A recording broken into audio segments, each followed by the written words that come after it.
자, 우리 옆에 계신 분과 한 번 더 인사하겠습니다. 참 잘 오셨습니다. 많은 은혜 받으시기 바랍니다. 아멘. 자, 오늘 우리가 요한복음의 말씀을 읽었는데요. 요한복음 6장에서 15장까지의 말씀을 쭉 보시다 보면 예수님께서 자신을 가리켜서 나는 무엇이다 라고 말하는 문구들이 계속 이어지는데 7개나 나옵니다. 나는 무엇이니? 여러분 혹시 아시는 거 있으세요? 나는 포도나무, 생명의 또 양의 문,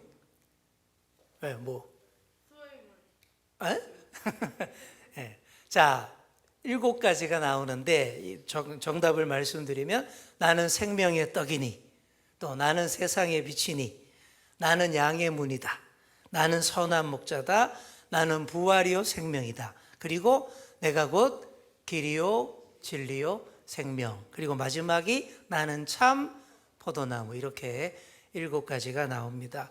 예수님께서 당신 자신을 가리켜서 선포하신 말씀들인데 이게 그냥 막 하신 말씀이 아니에요. 이게 다 아주 선명한 메시지, 강렬한 메시지가 다 들어있고요. 그리고 무엇보다 유대인들의 절기에 맞게 메시아이신 예수님의 정체성을 아주 효과적으로 선포하신 그런 말씀들입니다. 그래서 지난번에 묵상했던 나는 세상의 빛이라는 말씀도 초막절, 빛의 축제와 연관된 바로 그런 말씀이었던 거예요. 그리고 오늘은 나는 부활이요 생명이니, 이 말씀을 우리가 함께 묵상할 텐데 이 말씀 역시 유대인들의 중요한 명절과 연관해서 하신 말씀입니다. 자, 그 명절은 무슨 명절이냐 하면 따라해 볼까요? 수전절. 다시 한번 수전절. 잘 모르시죠? 별로 잘 안 알려진 그런 명절, 우리에게는 특히 더 낯선 명절입니다. 하지만 분명히 성경에 나와 있어요. 이 수전절 즈음에 예수님이 죽은 지 나흘이나 된 나사로를 살려주셨습니다. 그때 예수님이 나는 부활이요 생명이니 이 말씀을 하셨어요. 그리고 이 말씀을 하신 장소는 베다니 동네가 위치한 감람산이었습니다. 감람산과 수전절이라고 하는 이 공간적, 시간적 배경이 어떻게 또 연관이 되는지, 또 부활과 생명의 메시지와 어떤 관련이 있는지 오늘 함께 한번 묵상해 보도록 하겠습니다. 자, 요한복음 11장을 처음부터 아무리 살펴봐도 유대인의 명절과 관계된 구절은 나오지 않습니다. 그러나 이 11장은 앞선 장 10장과 연결되는 그런 장이기 때문에 또 10장 또한 잘 살펴봐야 돼요. 그래서 10장 후반부에 나옵니다. 수전절이라는 이 명절이 나옵니다. 자, 우리 요한복음 10장 22절 한번 띄워주실 수 있죠? 자, 방금 읽었던 요한복음 10장 22절 보시면 뭐라고 돼 있어요? 화면 안 돼요? 10장 22절 제일 처음에 나오는 거. 예루살렘의 수전절이 이르니 때는 겨울이라. 이런 말씀이 딱 나옵니다. 자, 수전절이라는 명절이 왜 우리에게 익숙하지 않고 낯서냐 하면 이 절기가 절기에 대해서 풀어놓은 레위기 23장에 나오지 않기 때문입니다. 이 수전절이라는 명절은 구약시대를 한참 지나서 아주 후대에 만들어진 절기예요. 그래서 그렇습니다. 자, 레위기 23장에 나오는 유월절, 무교절, 오순절, 초막절 이런 중요한 절기에 비하면 그 중요성이 좀 떨어지긴 합니다. 하지만 엄연히 신약 성경에 나오는 절기이고 또 요한복음 11장을 잘 이해하기 위해서는 이 반드시 수전절에 대한 배경 지식이 필요합니다. 더구나 예수님도 수전절에 예루살렘 성전에 가셨다라고 나와 있기 때문입니다. 자, 이 수전절이라는 명절은 이런 명절이에요. 신구약 중간사에 나오는 그런 명절입니다. 신구약 중간사, 이것도 낯설죠? 낯설 겁니다. 천주교에서는 안 낯설어요. 천주교에서는 왜냐하면 그 신구약 중간기에 기록이 된 마카베오서라는 외경까지 천주교에서는 정식으로 이렇게 받아들이기 때문에 그들은 낯설지가 않은데, 우리 개신교는 어떻습니까? 구약 성경 말라기를 끝으로 끝내고 있고, 그래서 바로 이제 신약으로 이어지기 때문에 이 신구약 중간사에 대한 배경이 많이 부족하죠. 구약 성경의 마지막 책인 말라기와 신약 성경의 첫 책인 뭐죠? 마태복음 사이에 있었던 중요한 사건에서 비롯된 명절이 수전절입니다. 자, 설명을 드리자면 이렇습니다. 기원전 167년부터 유대 땅에 엄청난 종교 박해가 가해집니다. 유대인들로 하여금 할례도 못 받게 하고 율법도 안 지키게 하고 안식일도 지키지 못하게 했습니다. 그리고 유대인들이 혐오하는, 하지만 우리는 좋아하는 무슨 고기? 그렇죠. 돼지고기를 억지로 먹게 만들고 안 먹는 사람들을 막 무자비하게 학살했습니다. 그리고 유대인들이 그렇게 중요시하는 예루살렘 성전도 더럽혔습니다. 이 예루살렘 성전에서 이 그리스 신, 이 제우스 신의 제단을 딱 세워놓고는 거기에다가 제사를 지냈는데, 제물도 유대인들이 혐오하는 이 동물, 돼지를 잡아서 그렇게 제물로 바쳤던 거예요. 그리고 돼지 피를 막 성전에 뿌린 겁니다. 우리는 별거 아닌 것처럼 느껴질지 모르지만 당시의 유대인들에게는 이건 말도 안 되는 엄청난 어마무시한 성전 모독이에요. 유대인들의 종교적 심성을 완전히 뭉개버린 초사였습니다. 누가 이런 짓을 감행했냐 하면 당시 유대 땅을 지배했던 시리아 왕 안티오코스 4세라는 사람이 그렇게 한 거예요. 뭐 이름까지 몰라도 됩니다. 안티오코스 4세. 당시 지중해 세계와 인도까지 다 정복했던 알렉산더 대왕의 후계자입니다. 알렉산더가 정복한 땅이 너무 넓어서 그 권역을 4개로 분할을 해서 4명의 후계자들에게 나누어서 통치하도록 했는데, 그 중에 한 명이고, 그 중에서 또 이 유대 땅을 지배하게 된 사람이 이 시리아의 안티오코스 4세였어요. 이 양반이 자기 나라를 통일성 있게 다스린답시고 그리스 헬라 종교와 사상 외에는 다 무시했습니다. 다른 종교들을 다 탄압했어요. 특히 누구보다 유별나게 하나님만 잘 믿는 이 유대인들을 엄청나게 탄압했습니다. 그러니 이 예루살렘 성전을 말도 안 되게 모독한 거예요. 돼지 잡아서 제물로 바치고 그 피를 뿌려서 유대인들의 자존심과 명예를 완전히 뭉개버렸던 것이죠. 당연히 지렁이도 밟으면 꿈틀대죠. 유대인들이 강렬하게 반란을 일으킵니다. 봉기합니다. 그 중심에 있었던 사람이 마카비 유다라는 사람이었습니다. 이 마카비는 히브리어로 망치라는 뜻이에요. 그러니까 망치 유다, 별명이죠, 망치는. 자, 이름처럼 이 마카비가 유대인들의 지도자가 돼서 이 시리아 군대를 때려 붓습니다. 그래서 이 혁명을 마카비 혁명이라고 혹은 마카비 전쟁이라고 부르게 된 것이죠. 그리고 아주 성공적이었습니다. 3년간 열심히 싸운 끝에 기원전 164년 드디어 이 마카비 유다와 이스라엘이 이겼습니다. 안티오코스 4세와 시리아 군대를 다 몰아냈어요. 그리고는 어디로 갔을까요? 성전으로 가는 거죠. 더럽혀진 성전을 다시 회복합니다. 그들이 다 들어가서 예루살렘 성전으로 들어가서 우상들 다 치워버리고 청소하고, 그리고 다시 성전에 거룩한 기름으로 부어서 불을 밝힙니다. 그리고 하나님께 봉헌을 올려드리죠. 바로 그 날을 기념하는 날이 수전절인 거예요. 성전 봉헌절이라고도 하고 히브리어로는 하누카라고 합니다. 자, 이게 언제냐 하면 유대 달력으로 키슬레브월 25일인데 그게 12월 25일입니다. 12월 25일 무슨 날이에요? 성탄절. 그렇죠. 우리는 크리스마스, 우리의 성탄절과 똑같습니다. 그래서 지금도 성탄절 즈음에서 이스라엘에 가보면요, 그들은 12월 25일에 우리처럼 크리스마스를 즐기는 게 아니라 수전절을 기념합니다. 수전절 방식대로 성전에 불을 밝히고 그때를 기념하는, 그렇게 그들은 지킵니다. 자, 요한복음 10장 22절을 보시면 예루살렘의 수전절이 이르니 때는 겨울이라. 수전절과 함께 겨울이라는 언급을 의도적으로 하고 있습니다. 수전절과 겨울이 무슨 관련이 있는 걸까요? 자, 물론 수전절은 12월 25일 분명 계절적으로 한겨울의 복판이 맞아요.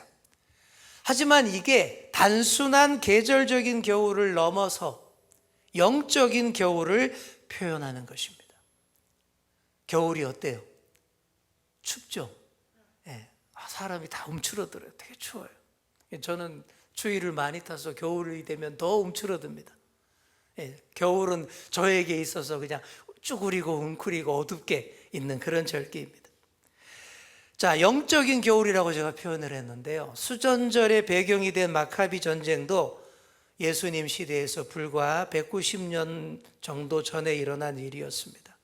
종교 탄압으로 인해서 유대인들이 영적인 혹독한 겨울, 모든 것이 얼어붙고 움츠러드는 그런 절망의 계절, 즉 영적인 겨울이었던 것이죠.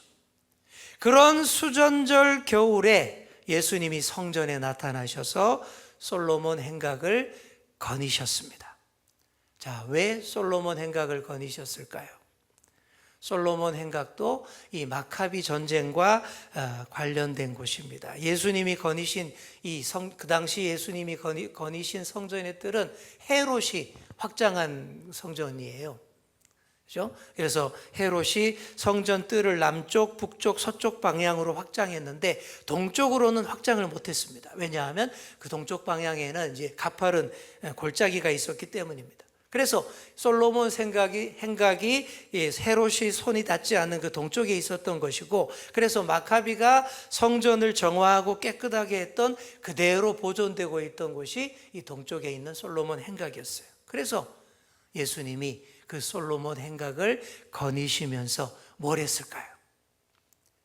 190년 전에 마카비가 주도했던 성전 정화 사건을 묵상하셨을 것입니다. 마카비가 성전 정화를 한 지 200년도 채 안 됐는데 다시 예수님이 대대적으로 성전을 정화해야 할 만큼 극도로 타락했기 때문입니다. 이렇게 예수님이 수전절에 성전을 방문하신 직후에 나사로가 병들었다라는 소식을 듣게 된 거예요. 수전절이 지난 직후니까 대략 나사로가 병이 든 때는 한 1월 정도입니다. 현대 이스라엘에서도 가장 추울 때가 이때입니다. 영하의 날씨로 내려가진 않지만, 하지만 그곳 사람들이 체감하는 정말 추운 날씨가 계속 이어지는 때가 그때예요. 노인과 어린이처럼 면역력이 약한 사람들이 이때 많이 죽습니다. 주로 폐렴과 그로 인한 합병증으로 그때 애들 많이 돌아가셔요. 그래서 1년 중 사망률이 제일 높은 때가 이때라 그래요. 나사로도 추운 겨울 날씨로 인한 병일 가능성이 높습니다.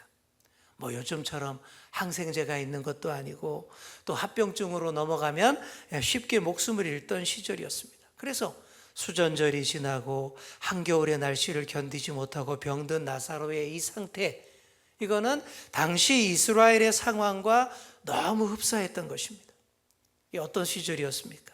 마카비 혁명 때처럼 로마의 압제하에 고통당하던 시절이었습니다. 막강한 로마 군대에 대항해서 마카비 유다처럼 감히 대항할 엄두도 못 내고 그렇게 억눌려 있었습니다. 게다가 종교 지도자들까지 다 타락했어요. 그들이 예루살렘 성전을 다 움켜쥐고 온갖 탐욕을 다 부렸고 힘들고 억눌린 이 백성들을 더 종교적 권세로 더 억누르고 있었습니다. 이게 겨울이라는 거예요. 이렇게 영적으로 춥고 어두운 겨울의 시절이다라는 것이죠. 영적으로 다 죽어가던 상황이었습니다. 병든 나사로와 같은 거예요. 여러분, 서울의 봄이라는 말 아시죠? 영화로도 나와서 유명해진 말인데, 이 서울의 봄이라는 말은 유래가 그래요. 박정희 대통령이 죽은 1979년 10월 26일 이후로 겨울을 보내고 1980년에 맞는 봄을 일컫는 그 용어였습니다. 서울의 봄이라고 말하면서 서울 시민들과 온 국민들이 서울의 봄이라고 부르면서 기대했던 이유가 이제 독재 정치 시대는 끝나고 진짜로 자유로운 민주주의 시대가 펼쳐질 것이다 라는 것을 소망했기 때문입니다. 근데 어떻게 됐어요? 그것을 무참하게 짓밟은 사람이 전두환이었던 것이죠. 그렇게 또다시 따뜻한 봄날을 못 보고 1987년까지 얼어붙는 겨울의 추위를 겪으며 견뎠던 것이죠. 이처럼 나사로도 예루살렘의 봄을 못 보고 추운 겨울을 못 견디며 지금 죽어가고 있는 중이에요. 이게 바로 당시의 이스라엘의 영적인 겨울, 그런 상태였다라는 것이죠. 그래서 어떻게 합니까? 나사로의 누이들이 급히 예수님에게 사람을 보냅니다. 베레아에 계신 예수님을 급히 불러요. 예수님이 계신 베레아에서 나사로가 있는 베다니까지는 딱 하루길밖에 안 됩니다. 그런데 예수님이 이틀을 더 지체하십니다. 결국 예수님이 나사로에게 왔을 때에는 어떻게 돼 있었어요? 나사로가 죽은 지 이미 4일이 지난 후였습니다. 자, 예수님이 왜 이렇게 지체하셨을까요? 다 이유가 있어요. 죽은 지 4일 후라는 시간은 이 죽음을 절대 뒤집을 수 없는 시간을 의미합니다. 당시 유대인들은 오늘의 우리처럼 3일 정도 지나서 장례를 치르지 않았습니다. 죽은 당일날 바로 장례를 치렀어요. 그래서 혼수 상태와 중풍과 같이 맥이 약해지면 죽은 줄 알고 그냥 묻어버리는 경우도 종종 있었습니다. 그래서 간혹 무덤에서 죽었다고 묻어뒀던 사람들이 실제로 걸어 나오는 경우가 많았다 그래요. 그럴 수밖에 없죠. 당시는 혼수 상태나 뇌사와 같은 그런 상황을 판정할 만한 의료인도 없고 전문 지식을 가진 의료 기술도 없었기 때문에 진짜로 그런 일들이 종종 벌어졌습니다. 그래서 죽은 당일날 장례는 치르지만 4일이 지나야 공식적으로 정말 죽었다라고 확정 짓는 문화가 그 시대의 문화였습니다. 그러니까 예수님이 지체하신 이유는 이겁니다. 나사로의 죽음이 확실해질 때까지 의도적으로 지체하신 거예요. 만약 죽자마자 예수님이 바로 달려가서 나사로를 딱 살리셨다 그러면 종교 지도자들이 뭐라 그럴까요? 아, 잠시 기절한 거, 혼수 상태에 빠진 거 예수님이 와서 깨웠다, 이렇게 얘기할 겁니다. 그렇게 얘기 못하도록 확실하게 죽은 사람을 확실하게 살려서 확실하게 하나님께 영광을 올려드리기 위해서 예수님이 지체하신 거예요. 나사로의 죽음을 통해서 예수님이 보이고자 하는 메시지가 있었던 거예요. 내가 부활이요 생명이니. 그리고 실제로 예수님도 죽음 이후에 부활하지 않습니까? 그 예고편을 이 나사로를 통해 보여주시고자 하는 확실한 의지와 메시지가 있었기 때문이시죠. 그래서 예수님이 뜸을 들이셨던 겁니다. 예수님과 나사로의 가족 관계는 아주 특별했어요. 누구보다도 예수님이 아끼고 사랑하는 가족이 나사로와 그의 누이 누구예요? 마르다, 마리아, 그리고 나사로, 이 세 남매, 누구보다 아끼는 사람들이었습니다. 그래서 예수님이 예루살렘에 오실 때만 되면 그 근처에 있는 동네 베다니부터 먼저 들르셨어요. 그리고 오늘 본문에도 보시면 오죽했으면 나사로의 누이가 예수님께 사람을 보낼 때에 이렇게 말했습니다. 주여 보시옵소서, 사랑하시는 자가 병들었나이다. 이렇게만 말해도 예수님이 쏜살같이 달려오실 줄 알았습니다. 그러면 오라버니는 100% 낫는다고 믿어 의심치 않았던 거예요. 그런데 그런 기대를 저버리고 예수님이 지체하신 거예요. 하나님 아버지의 영광이 더 드러나고 부활의 메시지가 더 선명하게 보이도록 우리 예수님이 지체하셨던 것이고, 결국 의도했던 날짜가 다 지나자 예수님이 베다니로 가셨습니다. 예수님이 오고 계시다라는 말을 들은 누이 마르다가 허겁지겁 예수님을 맞으러 나갑니다. 예수님을 마중 나가서 만난 장소가 바로 감람산입니다. 감람산에서 예수님을 마주한 마르다가 불평불만을 막 늘어놓습니다. 어떻게 말했겠습니까? 주님, 아유, 예수님 계셨으면 우리 오빠 안 죽었을 텐데 왜 이제 오십니까? 그랬을 거예요. 그때 우리 예수님께서 마르다의 불평하는 입을 막으면서 놀라운 선포를 하셨는데, 그 말씀이 바로 요한복음 11장 25절과 26절인 거예요. 자, 25절, 26절 우리 함께 읽겠습니다. 시작. 예수께서 이르시되 나는 부활이요 생명이니 나를 믿는 자는 죽어도 살겠고 무릇 살아서 나를 믿는 자는 영원히 죽지 아니하리니 이것을 내가 믿느냐. 아멘. 예수님이 부활이요 생명으로 자신을 선포하신 시간은 수전절이 지난 며칠 후였고 장소는 감람산 위에였습니다. 자, 이 위치, 감람산도 중요합니다. 유대인들에게 예루살렘 동쪽에 있는 감람산은 죽은 생명을 살리는 하나님의 능력을 상징하는 산이었습니다. 그래서 구약의 스가랴서에서도 보시면 메시아가 오시면 어디로 오시냐? 감람산으로 오신다라고 예언을 했어요. 메시아가 오시면 그의 발이 예루살렘 동쪽에 있는 감람산 위에 서리라, 이런 예언이 구약 성경에도 나와 있습니다. 이처럼 감람산은 유대인들에게 부활과 생명을 상징하는 그런 산이었습니다. 그래서 지금도 성지순례를 가보시면요, 예루살렘으로 가다 보면요, 감람산 비탈을 보시면 거기가 온통 무덤 천지입니다. 다 거기다 갖다 묻어요. 왜요? 메시아가 오실 때 이리로 오신다라고 그들은 믿고 있기 때문에.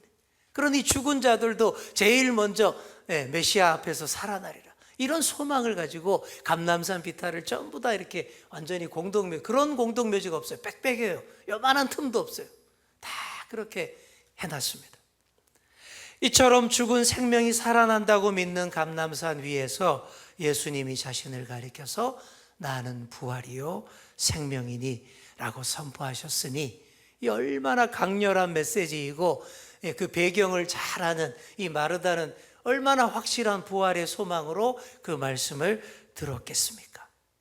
실제로 확실하게 죽은 오라비가 확실하게 살아나는 부활 장면을 목격하게 됩니다.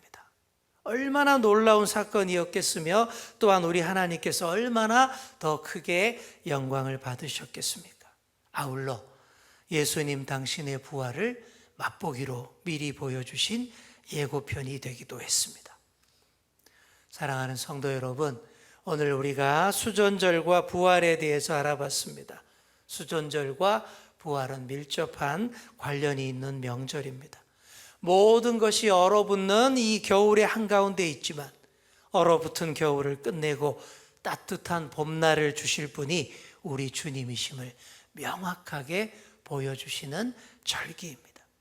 그 옛날 더럽혀지고 어두워졌던 성전을 다시 정화하고 다시 불을 밝혔던 것처럼 하나님의 자녀로 살아가는 우리가 그렇게 정화되고 다시 밝아질 것을 다짐하는 그런 절기입니다.